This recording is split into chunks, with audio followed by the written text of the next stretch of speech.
ਸ਼ਮਾਦਾਨ radio Punjab today सुनने वाले तमाम ਸਰੋਤਿਆਂ मेरे वालों यानी कि स्वर्ण सिंह दानेवालिया वालों प्यार भरी सत श्री अकाल शाम दी अज दिन है जी वीरवार तरीक है 10 फरवरी समा शाम के 6:30 का तुसीं इस वक्त रेडियो पंजाब टुडे के बठिंडा स्टूडियो के नाल साडे तो जुड़े हुए प्रोग्राम सोमवार तो लैके शुक्रवार शाम को 6:30 के उत्ते लाइव प्रसारित किया जाता है। इस प्रोग्राम के मुख्य तौर पर स्पॉन्सर ने सरदार सियाटल तो सरदार बलबीर सिंह उस्मानपुर, बेकर्सफील्ड तो हरजाप सिंह ते भरपूर सिंह, न्यूयॉर्क तो लखविंदर सिंह ते साडे साथी। इस तो इलावा प्रोग्राम स्पॉन्सर किया भैणी वड़िंगा जिला लुधियाना के साडे लिसनर्स वालों ते जगजीत सिंह लंडन वालों। वाशिंगटन फ्रेट सर्विस जी शटल एरिया के ओनर ऑपरेटर ते ड्राइवर हायर कर रही है जी। डिस्पैच पंजाबी ते इंग्लिश करते हैं। गुरविंदर सिंह धालीवाल होरां नाल 2063544060 ते जगदेव संधू होरां नाल 2532666924 ते कॉल कर सकते हो। 2020 सीडीएल ड्राइविंग स्कूल फ्रैडरिक्सबर्ग वर्जीनिया दे विच है जी। इत्थे तुसीं बस ड्राइवर बन सकते हो, स्कूल बस ड्राइवर बन सकते हो, truck tractor commercial tractor trailer की ड्राइविंग सीख सकते हो। 2020 सीडीएल ड्राइविंग स्कूल तुहानूं फ्री स्टे दिंदा, पिक एंड ड्रॉप फ्री दिंदा ते जेकर फीस की तंगी फंगी है वो भी अरेंज करवा के दिंदे ने। फोन नंबर सनी नाल संपर्क कर लो 5406560985 के उत्ते तुसीं कॉल कर सकते हो। सो कुछ होर वपारक स्नेह ते फिर शविंदर जी मैनू बस एक गल दस भी आ जेड़ी तू ट्रैवलिंग करदा ते ओदे तो बाद फ्रैश रहना एदा राज की है? एदा राज है Arlington fuel stop. Arlington fuel stop 1801 Pioneer Street highway exit 208 ते जिथे तुहानू free coffee, free fax service, free truck parking, रोटी, ठेका, लॉन्ड्री, शावर ते ट्रकां दा होर भी सामान आसानी नाल मिलेगा। हुणे कॉल करो 360 652 6066 यानी 3606526066। ये दो लोकेशनां तो सेवावां प्रदान करते हैं। Second location Lost Hill travel centre 14814 एलोम street Lost Hills. Phone number 661 797 2354। ਉਹ ਯਾਰ ਕੀ ਸੁਪਨੇ ਦੇਖੇ ਸੀ ਕੈਨੇਡਾ ਆਉਣ ਤੋਂ ਪਹਿਲਾਂ? ਉਹ ਸੁਪਨੇ ਪੂਰੇ ਕਰਨੇ ਆ ਤਾਂ ਡ੍ਰੀਮ ਲਾਈਨਰ ਐਕਸਪ੍ਰੈਸ ਵਾਲਿਆਂ ਨੂੰ ਕਾਲ ਕਰ। जी हाँ, Dreamliner Express company Calgary Alberta Canada जिन्हां नूं साफ सुथरे रिकॉर्ड ते 2 साल तजर्बे वाले ड्राइवर्स की लोड़ है। इन्हां कोल कैलगरी अल्बर्टा तो कैलिफोर्निया ते एरिजोना दे सीधे रन। इन्हां कोल ड्राई ते रीफर लोड भी है। Home return with in 5 days, by weekly ते चंगी तनख्वाह दिंदे आ।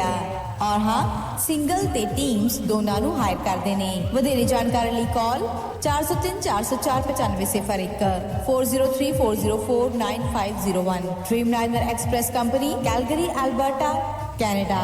ट्रकिंग वाले वीरों ध्यान नाल सुनो। ट्रक जिद्दां दा भी चलाउने हो, मैनुअल या ऑटोमैटिक, क्विक ट्रक ल्यूब चेते आही ना रखियो। ट्रक दी बढ़िया सर्विस लई क्विक ट्रक ल्यूब। लो जी तीजी लोकेशन भी खोल दिया, एग्जिट 579 फ्रॉम हाईवे 401 इन नापली। आहो जी कोई अपॉइंटमेंट नहीं, drive through facility. Exit 579 from highway 401 in नापली। Quick Truck Lube the one stop shop 5196220660 या quicktrucklube.com। QTL because we care। सो प्रोग्राम क्षमादान दे विच मेरे नाल इस वक्त शविंदर जी जुड़ गए ने। शविंदर जी सत श्री अकाल जी। शुक्रिया दानियल साहब, मेहरबानी जी। जी शविंदर जी, पंजाब की सियासत की गल करिए तो पंजाब की सब तो उभर के आई एक पार्टी सी आम आदमी पार्टी। 2017 दे विच 20 सीटां जित्तियां ने। नवीं पार्टी दे लई सीधे तौर दे उत्ते गल करिए पंजाब दे विच अपने आप एक इतिहासक जित सी। जेकर आपां गल करिए तां लगातार जिहड़ी वड्डी जित हुई है ओह इन्हां दी एक जुड़वां इलाका मन्निया जा सकदा है। सो जुड़वे इलाके दे विच जे गल करिए मौड़, मानसा, बुढ़लाडा, जैतों, बठिंडा देहाती, ठीक है जी, ते फिर तलवंडी साबो, ये बिल्कुल हल्के भदौड़ भी जुड़ गया उपर दी जे गल करिए तां महल कलां।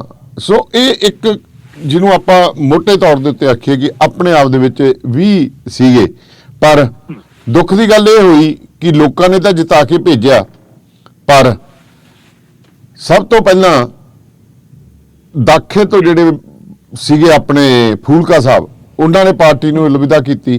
करदे कराउंदे फिर सुखपाल सिंह खैहरा ने उदमूल खड़ा कर दिता ते अपने नाल 2 होर विधायक लै गए, परमल सिंह धौला ਤੇ ਨਾਲ ਲੈ ਗਏ ਜੀ ਆਪਣਾ ਤੁਹਾਡੇ ਜਗਦੇਵ ਸਿੰਘ ਕਮਾਲੂ ਨੂੰ। ਨਾਜਰ ਸਿੰਘ ਮਾਨਸ਼ਾਹੀਆ ਵੀ ਹੱਥਾਂ 'ਚ ਥੁੱਕੀ ਬੈਠਾ ਸੀ। ਸੋ ਤਮਾਮ ਇਹਨਾਂ ਦੀ ਗੱਲ ਕਰੀਏ ਤਾਂ ਤੁਹਾਨੂੰ ਕੀ ਲੱਗਦਾ ਕਿ ਇਸ ਵਕਤ 10 ਸਿਟਿੰਗ ਐਮਐਲਏ ਜਿਹੜੇ ਨੇ 22 ਦੇ ਵਿੱਚ ਆਪ ਦੇ ਖੜੇ ਹੋਏ ਨੇ, ਕੀ ਮਾਹੌਲ ਲੱਗਦਾ?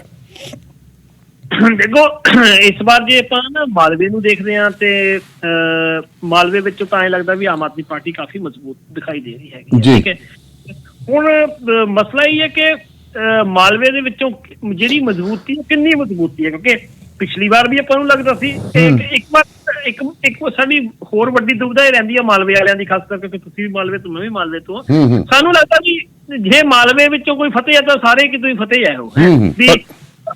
ਇਹਦਾ ਕਾਰਨ ਵੀ ਹੈ ਕਿਉਂਕਿ 69 ਸੀਟਾਂ ਸਾਨੂੰ ਲੱਗਦਾ ਵੀ, ਪਰ ਸਵਾਲ ਇਹ ਹੈ ਨਾ ਵੀ ਜੇਕਰ ਕੋਈ ਸਵੀਪ ਕਰੇਗਾ ਮਾਲਵੇ ਵਿੱਚੋਂ, ਮੰਨ ਲਓ ਕਿ ਮਾਲਵੇ ਦੇ ਵਿੱਚੋਂ ਕੋਈ 69 ਚੋਂ 40-50 ਲੈ ਜਾਂਦਾ ਤੇ ਤਾਂ ਜਾ ਕੇ ਜੇ ਦੂਜੇ ਚੋਂ ਕਿਤੇ ਘੱਟ ਵੀ ਮਾੜੀ ਵੀ ਪਰਫਾਰਮੈਂਸ ਰਹਿੰਦੀ ਹੈ ਫਿਰ ਆਪਾਂ ਕਹਿੰਦੇ ਵੀ ਚਲ ਕੋਈ ਨਾ ਬਹੁਮਤ ਆ ਜਾਊਗਾ। ਪਰ ਹੁਣ ਮਸਲਾ ਕਿ ਪਿਛਲੀ ਵਾਰ ਹੋਇਆ ਕੀ ਕਿ ਵੱਧ ਸੀਟਾਂ ਤਾਂ ਆਈਆਂ ਮਾਲਵੇ ਵਿੱਚੋਂ, ਪਰ ਟੋਟਲ ਕਹਾਣੀ 20 ਤੇ ਰੁਕ ਗਈ ਸੀਗੀ। 20 ਤੇ ਤੁਸੀਂ ਦੱਸਿਆ ਵੀ 10 ਇੱਕ ਪਾਸੇ ਹੋ ਗਏ, 7 ਇੱਕ ਪਾਸੇ, 8 ਇੱਕ ਪਾਸੇ ਹੋ ਗਏ, ਦੂਜੇ ਇੱਕ ਪਾਸੇ ਹੋ ਗਏ, 13 ਇੱਕ ਪਾਸੇ ਹੋ ਗਏ। ਹੁਣ ਮਸਲਾ ਇਹ ਹੈਗਾ ਕਿ ਐਤਕੀ ਇਹ ਮੋਟਾ ਜਿਹਾ ਗਣਿਤ ਕੀ ਹੈ? ਮੋਟਾ ਜਿਹਾ ਗਣਿਤ ਹੈਗਾ ਕਿ ਜਿਹੜੀ ਪਾਰਟੀ ਜਦੋਂ ਨਾ 4 ਕੋਣਾ ਜਾਂ 5 ਕੋਣਾ ਮੁਕਾਬਲਾ ਹੁੰਦਾ, ਉਦੋਂ ਕੋਈ ਪਾਰਟੀ ਜੇ 35% ਵੋਟ ਮਾਰਜਨ ਲੈ ਜਾਂਦੀ ਹੈ ਤਾਂ ਉਹਦੇ ਕੋਲ ਬਹੁਮਤ ਦੀ ਉਮੀਦ ਰੱਖੀ ਜਾ ਸਕਦੀ ਆ। ਜੇ ਐਤਕੀ 35% ਵੋਟ ਕੋਈ ਲੈ ਜਾਊਗਾ, ਇੱਕ ਤਾਂ ਇਹ ਵੱਡੀ ਜਿਹੜੀ ਹੈਗੀ ਆ ਚੁਣੌਤੀ ਹੋਊਗੀ।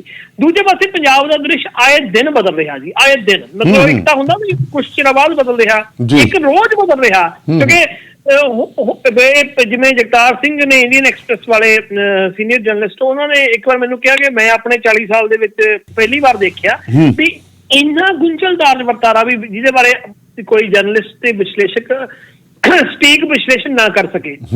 ਵੀ ਅੱਗੇ ਤਾਂ ਦਿਖ ਜਾਂਦਾ ਸੀ ਨਾ ਵੀ 97 ਚ ਦੇਖਿਆ ਵੀ ਅਕਾਲੀ ਦਲ ਆ ਜਾਊਗਾ, 2002 ਦੇ ਵਿੱਚ ਦੇਖਿਆ ਵੀ ਅਕਾਲੀ ਦਲ ਦਾ ਕੰਮ ਖਰਾਬ ਹੋ ਸਕਦਾ, ਤੇ 7 ਚ ਦੇਖਿਆ ਵੀ ਅਕਾਲੀ ਦਲ ਫਿਰ ਆਉਣ ਨੂੰ ਤਿਆਰ ਆ। ਲੇਕਿਨ ਤੇ 17 ਵਿੱਚ ਵੀ ਆਪਾਂ ਨੂੰ ਚਲੋ ਆਮ ਆਦਮੀ ਪਾਰਟੀ ਲੱਗਦੀ ਸੀਗੀ, ਪਰ ਸਭ ਕੁਛ ਮੇਰਾ ਕਿ ਜਰਨਲਿਸਟ ਨੂੰ ਥੋੜਾ ਡਾਊਟ ਸੀਗਾ ਵੀ ਨਹੀਂ, ਮੈਂ ਵੀ ਕਲੀਅਰ ਹੀ ਕੀਤਾ ਸੀ, ਆਪਣੇ ਲਿਸਨਰਸ ਨੂੰ ਪਤਾ ਸਾਰਾ ਕੁਝ ਵੀ ਗੜਬੜ ਹੋ ਸਕਦੀ ਹੈ, ਵੀ ਇਦਾਂ ਦੀ ਕੋਈ ਗੱਲ ਨਹੀਂ ਹੈਗੀ। ਕਿਉਂਕਿ ਜਿਹੜੀ ਬੂਥਾਂ ਦੇ ਉੱਤੇ ਆਪਣੇ ਵੋਟਰਾਂ ਨੂੰ ਲਿਜਾਣ ਦੀ ਤਾਕਤ ਇਹਨਾਂ ਕੋਲ ਨਹੀਂ ਸੀਗੀ, ਉਹ ਦੂਜੀਆਂ ਪਾਰਟੀਆਂ ਕੋਲ ਹੀ ਸੀਗੀ। ਉਹ ਮੈਂ ਦੱਸਿਆ ਸੀ ਵੀ ਉਹਦਾ ਫਾਇਦਾ ਸ਼ਾਇਦ ਕਾਂਗਰਸ ਲੈ ਜੂਗੀ, ਤੇ ਹੋਇਆ ਵੀ ਏਦਾਂ ਹੀ।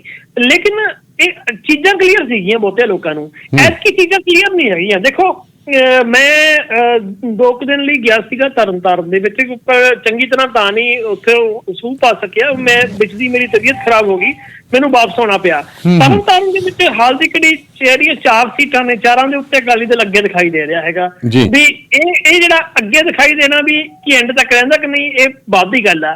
ਅੰਮ੍ਰਿਤਸਰ ਦੇ ਵਿੱਚ ਹੁਣ 11 ਸੀਟਾਂ ਨੇ ਜੀ, ਜਿਹੜਾ ਮਾਝਾ ਇਲਾਕਾ, ਮਾਝੇ ਦੇ ਵਿੱਚ 25 ਸੀਟਾਂ ਨੇ ਨਾ, 25 ਦੇ ਵਿੱਚੋਂ 4 ਆ ਗਈਆਂ ਤਰਨਤਾਰਨ ਦੀਆਂ ਤੇ 11 ਸੀਟਾਂ ਆ ਗਈਆਂ ਬਾਈ ਜੀ ਅੰਮ੍ਰਿਤਸਰ ਦੀਆਂ। ਅੰਮ੍ਰਿਤਸਰ ਦੇ ਵਿੱਚੋਂ ਜੋ ਅੰਦਾਜ਼ਾ ਜੇ ਲੱਗਿਆ ਇੱਕ ਆਪਣੇ ਅਨੁਭਵ ਦੇ ਆਧਾਰ ਦੇ ਉੱਤੇ, ਉੱਥੇ 5 ਸੀਟਾਂ ਦੇ ਉੱਤੇ ਤਾਂ ਕਾਂਗਰਸ ਅੱਗੇ ਹੈਗੀ ਹੈ, ਮਤਲਬ ਹਾਲ ਦੀ ਘੜੀ 1 ਸੀਟ ਤੇ ਆਪ ਵੀ ਟੱਕਰ ਦੇ ਰਹੀ ਹੈਗੀ ਹੈ, ਤੇ 5 ਸੀਟਾਂ ਦੇ ਅਕਾਲੀ ਦਲ ਲੱਗੇ ਆ। ਇਹ ਹੋ ਗਿਆ ਮਤਲਬ ਰਲਿਆ ਮਿਲਿਆ ਜਿਹਾ ਕੰਮ ਹੋ ਗਿਆ, ਤੇ ਪਰ ਅਕਾਲੀ ਦਲ ਅੱਗੇ ਹੋ ਜਾਂਦਾ, ਤਰਨਤਾਰਨ ਦੀਆਂ 4 ਸੀਟਾਂ ਦੇ ਅੱਗੇ ਹੋ ਗਏ।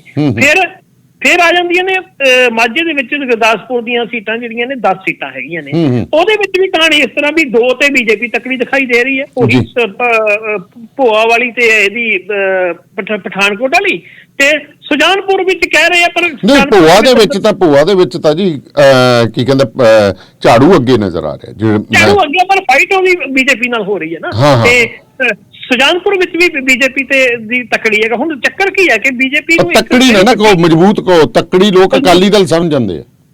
ਅੱਛਾ, ਤਕੜੀ ਕਹੋ ਤੇ ਭੁਲੇਖਾ ਪੈ ਜਾਂਦਾ ਨਾ ਸੁਣਨ ਵਾਲੇ ਨੂੰ ਤਕੜੀ ਦਾ, ਤੇ ਅਦਕ ਨਹੀਂ ਲਾਇਆ ਮੈਂ ਉੱਤੇ, ਅਦਕ ਨਹੀਂ ਲਾਇਆ।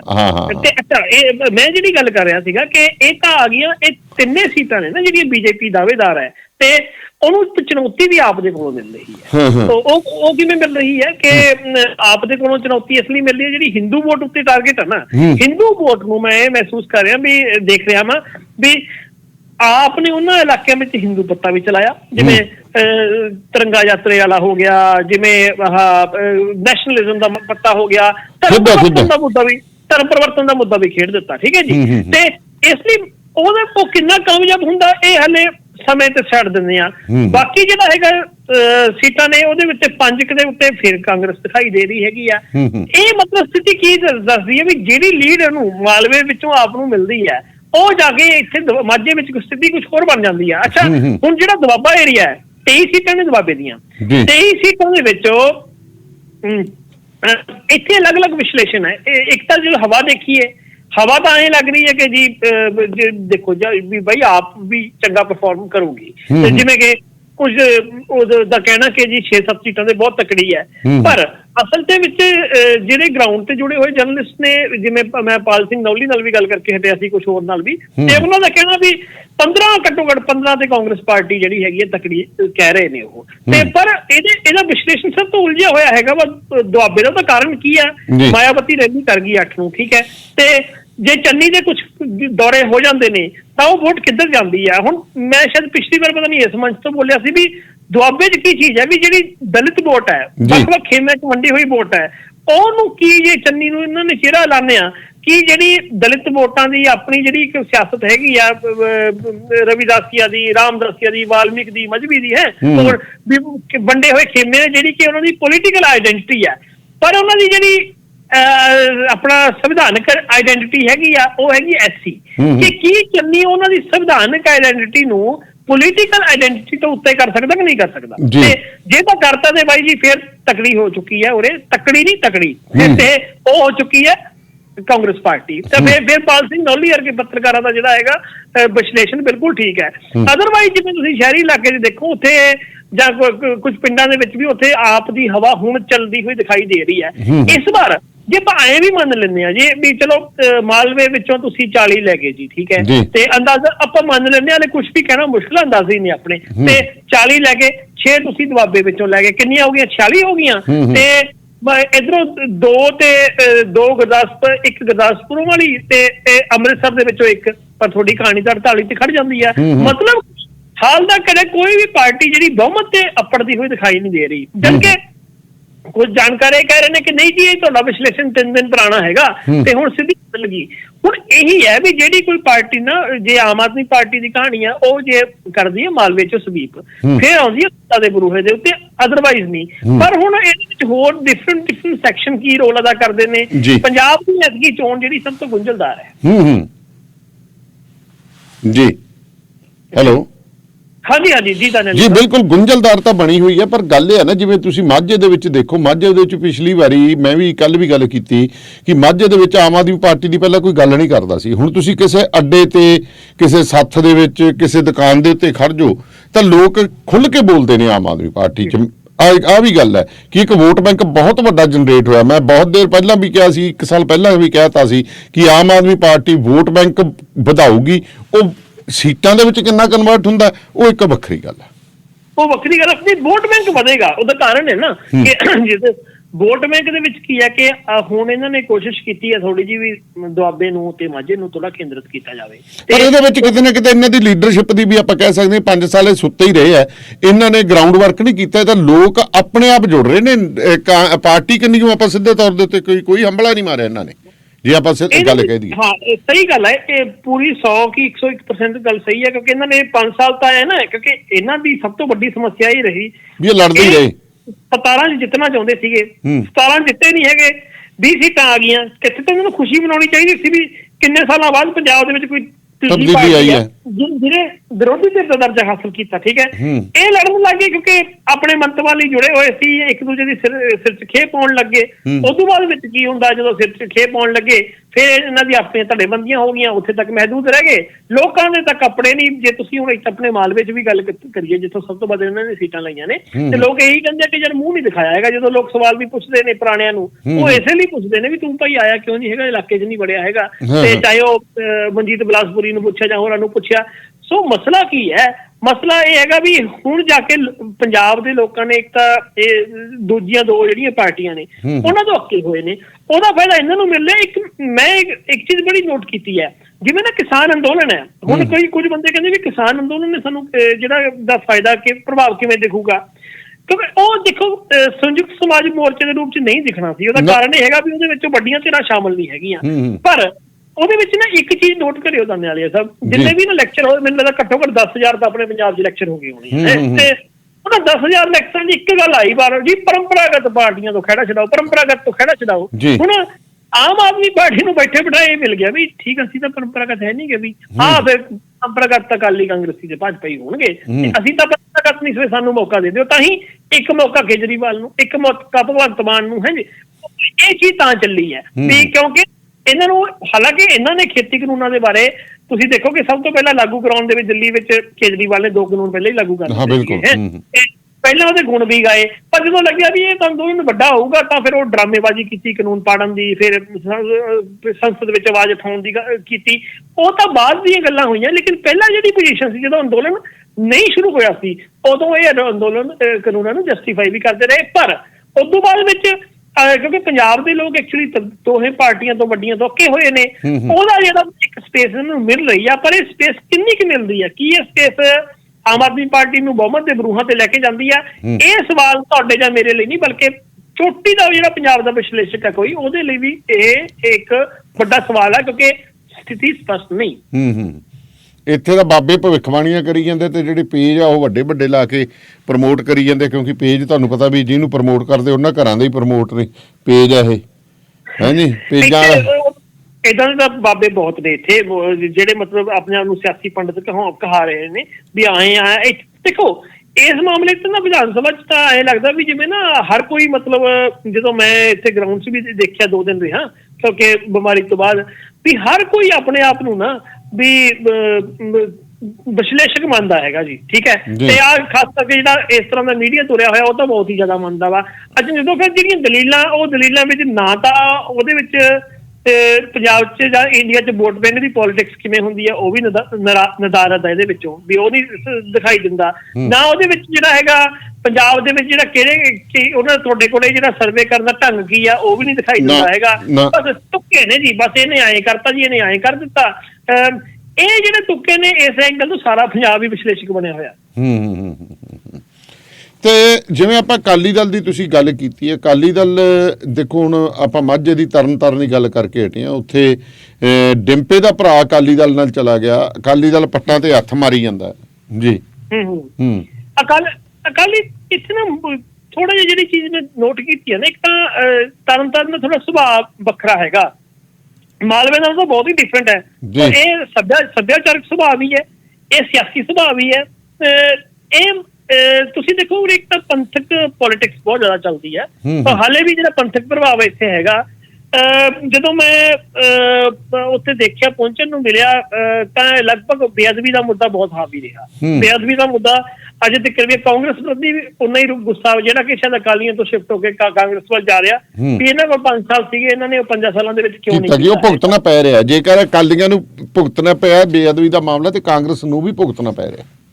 ਉਹ ਚੀਜ਼ ਜਿਹੜੀ ਉਰੇ ਦਿਖਾਈ ਦੇ ਰਹੀ ਹੈਗੀ ਆ। ਸੋ ਇਹ ਬਾਕੀ ਇਸ ਤਰ੍ਹਾਂ ਦੇ ਮੁੱਦੇ ਜਿਹੜੇ ਨੇ ਉਹ ਅਕਾਲੀਆਂ ਨੂੰ ਕਿਤੇ ਨਾ ਕਿਤੇ ਹਵਾ ਦੇ ਰਹੇ ਨੇ। ਬਾਕੀ ਇਹ ਵੀ ਕੁਛ ਨਾ ਉਰੇ ਪੰਥਕ ਜਿਹੜੇ ਹੁੰਦੇ ਨੇ, ਜਿਵੇਂ ਅਕਾਲੀ ਦਲ ਦੇ ਕੋਲ ਇੱਕ ਪੁਰਾਣਾ ਵੋਟ ਬੈਂਕ ਹੈ ਜੀ, ਉਹ ਪੁਰਾਣਾ ਵੋਟ ਬੈਂਕ ਉਹਦੇ ਲਈ ਸਹਾਈ ਹੋ ਰਿਹਾ ਹੈਗਾ ਵੀ ਕਿਤੇ ਨਾ ਕਿਤੇ, ਚਾਹੇ ਉਹ ਬ੍ਰਹਮਪੁਰੇ ਦਾ ਹੋ ਗਿਆ, ਚਾਹੇ ਉਹ ਕਿਸੇ ਹੋਰ ਨੇਤਾ ਦਾ ਹੋ ਗਿਆ ਉੱਥੇ ਦਾ, ਉਹ ਪੰਥਕ ਵੋਟ ਉੱਥੋਂ ਨਹੀਂ ਹਿੱਲੀ ਹੈਗੀ। ਇਹ ਹੁੰਦਾ ਨਾ ਕਾਡਰ ਤੁਹਾਡਾ ਹਿੱਲ ਗਿਆ, ਕਾਡਰ ਪੱਕਾ ਨਾ ਜੀ, ਕਾਡਰ ਨਹੀਂ ਹਿੱਲਿਆ, ਉੱਥੇ ਕਾਡਰ ਨਹੀਂ ਹਿੱਲਿਆ। ਉਹ ਕਾਡਰ ਨਾ ਹਿੱਲਣਾ ਬਹੁਤ ਵੱਡੀ ਜਿਹੜੀ ਹੈਗੀ ਇੱਕ ਤਰ੍ਹਾਂ ਦੀ ਨਾ ਅਕਾਲੀ ਦਲ ਨੂੰ, ਮੈਨੂੰ ਤਰਨਤਾਰਨ ਦੇ ਵਿੱਚੋਂ ਸਹਾਇਤਾ ਕਰਦਾ ਹੋਇਆ ਨਜ਼ਰ ਆ ਰਿਹਾ। ਪਰ ਬਿਲਕੁਲ ਇਹ ਫਿਰ ਡਿੰਪੇ ਦਾ ਭਾਈ ਕਿਉਂ ਗਿਆ? ਡਿੰਪਾ ਕਹਿ ਰਿਹਾ ਕਿ ਵਧੀਆ ਉਮੀਦਵਾਰ ਇਮਾਨਦਾਰ ਨੂੰ ਵੋਟ ਪਾਓ, ਆਪਦੀ ਪਾਰਟੀ ਲਈ ਮੰਗ ਨਹੀਂ ਰਿਹਾ। ਇਹਦਾ ਸਾਰੇ ਟੱਬਰ ਦੀ ਰਜਾਮੰਦਗੀ ਹੋ ਗਈ।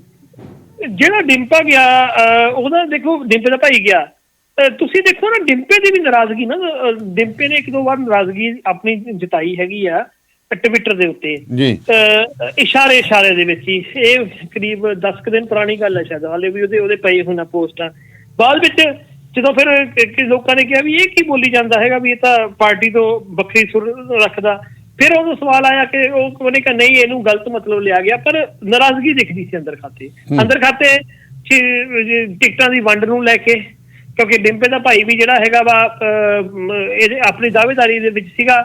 ਉਹ ਚੀਜ਼ ਜਿਹੜੀ ਹੈਗੀ, ਕਿਉਂਕਿ ਕਾਂਗਰਸ ਪਾਰਟੀ ਨੇ ਤਾਂ ਇਹ ਰੱਖਿਆ ਹੋਇਆ ਵੀ ਐਤਕੀ ਇਹਨਾਂ ਦਾ ਇੱਕ ਆਪਣਾ ਹੀ ਜਿਹੜਾ ਮੀਟਰ ਸੀਗਾ ਜਿਹੜਾ ਹੈਗਾ ਛਾਨਣਾ ਲਾਉਣ ਵਾਲਾ, ਉਹਦੇ ਵਿੱਚ ਡਿੰਪੇ ਦਾ ਭਾਈ ਕਈ ਦਿਨਾਂ ਦਾ ਜਿਹੜਾ ਹੈਗਾ ਇਸ ਮੂਡ ਦੇ ਵਿੱਚ ਸੀਗਾ ਜਿਹੜਾ ਕਿ ਕਾਂਗਰਸ ਦੇ ਵਿਰੋਧੀ ਜਿਹੜਾ ਉਹਦਾ ਪ੍ਰਵਚਨ ਚੱਲ ਰਿਹਾ ਸੀ। ਪਰ ਇਹ ਵੀ ਇੱਕ ਚੀਜ਼ ਹੈ ਨਾ ਕਿ ਹੁਣ ਜਿਵੇਂ ਜਿਵੇਂ ਟ੍ਰੈਂਡ ਬਦਲ ਰਿਹਾ ਹੈ ਵੀ ਅਗਲਾ ਵੇਖ ਕੇ ਦੂਜੀਆਂ ਪਾਰਟੀਆਂ ਨੂੰ ਵੀ ਅਗਲੇ ਦਾ ਜੀ ਕਰਦਾ ਵੀ ਖਾਸ ਕਰਕੇ ਕਾਂਗਰਸੀ ਜਿਹੜੇ ਪੁਰਾਣੇ ਨੇ ਤਾਂ ਇਸ ਗੱਲ ਤੋਂ ਦੁਖੀ ਹੈ ਨਾ ਕਿ ਨਵੇਂ ਬਣੇ ਕਾਂਗਰਸੀ ਜਿਹੜੇ ਹੈਗੇ ਉਹਨਾਂ ਨੂੰ ਅਹੁਦੇ ਵੀ ਦਿੱਤੇ ਜਾ ਰਹੇ ਆ, ਪ੍ਰਧਾਨੀਆਂ ਵੀ ਦਿੱਤੀਆਂ ਜਾ ਰਹੀਆਂ, ਮੰਤਰੀ ਵੀ ਦਿੱਤੇ ਜਾ ਰਹੇ ਨੇ। ਠੀਕ ਹੈ ਜੀ, ਉਹ ਇਸ ਗੱਲ ਤੋਂ ਹੀ ਬੜੇ ਔਖੇ ਤੇ ਸਾਡੀ ਕੋਈ ਪੁੱਛ ਪੜਤਾਲ ਹੀ ਨਹੀਂ, ਸਾਡੀ ਕੋਈ ਜਿਹੜੀ ਪੁਰਾਣੀ ਦਬਦਬਾ ਹੁੰਦਾ ਸੀ ਉਹ ਸਾਡਾ ਖਤਮ ਹੋ ਗਿਆ। ਇਹਦੇ ਵਿੱਚ ਉਹਨਾਂ ਜੋ ਸਮਝਣ ਵਾਲੀ ਇੱਕ ਚੀਜ਼ ਹੈ ਨਾ ਆਪਣਾ ਦਾਨੇਵਾਲ ਸਾਹਿਬ, ਉਹ ਇਹ ਹੈਗੀ ਹੈ ਵੀ ਇੱਕ ਤਾਂ ਕਾਂਗਰਸ ਦਾ ਜਿਹੜਾ ਅੰਤਰ ਵਿਰੋਧ ਹੈ, ਜਿਹੜਾ ਅੰਦਰੂਨੀ ਵਿਰੋਧ ਹੈ ਜਿਹੜਾ ਉਹਨੂੰ ਥੋੜਾ ਜਿਹਾ ਸਾਡੇ ਪੰਜਾਬ ਵਾਲਾ ਮੀਡੀਆ ਮਾਈਨਸ ਕਰ ਰਿਹਾ ਹੈਗਾ। ਤੇ ਦੂਜਾ ਇੱਕ ਜਿਹੜੀ ਰਵਾਇਤੀ ਪਾਰਟੀ ਹੁੰਦੀ ਹੈ ਨਾ, ਉਹ ਰਵਾਇਤੀ ਪਾਰਟੀ ਦਾ ਜਿਹੜਾ ਇੱਕ ਆਪਣਾ ਸਪੈਸ਼ਲ ਵੋਟ ਹੁੰਦਾ ਹੈਗਾ, ਉਹਨੂੰ ਵੀ ਅਸੀਂ ਬਹੁਤ ਘਟਾ ਕੇ ਦੇਖ ਰਹੇ ਹੈਗੇ। ਮੈਨੂੰ ਲੱਗਦਾ ਵੀ ਉਹਨੂੰ ਨਹੀਂ ਘਟਾ ਕੇ ਦੇਖਣਾ ਚਾਹੀਦਾ। ਤੇ ਮੈਂ ਸਮੇਂ-ਸਮੇਂ ਤੇ ਉਦਾਹਰਨਾਂ ਦਿੰਦਾ ਰਿਹਾ। ਬਾਕੀ ਨਾ ਜਿਹੜਾ ਅਸੀਂ ਇੱਕ ਪ੍ਰਵਚਨ ਆ ਵੀ ਯੂਥ ਬੜਾ ਬਦਲ ਗਿਆ ਜੀ, ਯੂਥ ਆਏ ਹੋ ਗਿਆ। ਦੇਖੋ ਏਦਾਂ ਦੀ ਕੋਈ ਗੱਲ ਨਹੀਂ, ਯੂਥ ਵਿੱਚ ਹਾਲੇ ਬਹੁਤ ਲੁੰਪਨ ਐਲੀਮੈਂਟ ਬੈਠੇ ਨੇ। ਇੱਥੇ ਮੈਂ ਪਿੰਡਾਂ ਦੇ ਵਿੱਚ ਜਦੋਂ ਜਾਂਦਾ ਇੱਥੇ ਇਹੋ ਜਿਹੇ ਵੀ ਨੇ। ਦੇਖੋ ਜੀ ਤੂੰ ਕੌਣ ਆ? ਮੈਂ ਜੀ SOI ਨਾਲ ਜੁੜਿਆ ਹੋਇਆ। ਬਸ ਇੱਕ ਝੰਡੀ ਮਿਲ ਗਈ, ਗੱਡੀ ਵੀ ਆਪਣੇ ਕੋਲ ਆਪਦੀ ਗੱਡੀ ਹੈ, ਮਤਲਬ ਗੱਡੀ ਆ ਗਈ, ਝੰਡੀ ਮਿਲ ਗਈ, ਇੱਕ ਕੋਈ ਅਹੁਦਾ ਮਿਲ ਗਿਆ ਤੇ ਕੋਈ ਵੀ ਬਣਾਤਾ ਵੀ ਤੂੰ ਜ਼ਿਲ੍ਹੇ ਦਾ ਜਾਂ ਤਹਿਸੀਲ ਦਾ ਫਲਾਨਾ ਹੈਗਾ ਵਾ, ਚਲੋ ਜੀ ਤੂੰ ਜੀ ਜਨਰਲ ਸਕੱਤਰ ਆ, ਤੂੰ ਜੀ ਫਲਾਨਾ ਵਾ।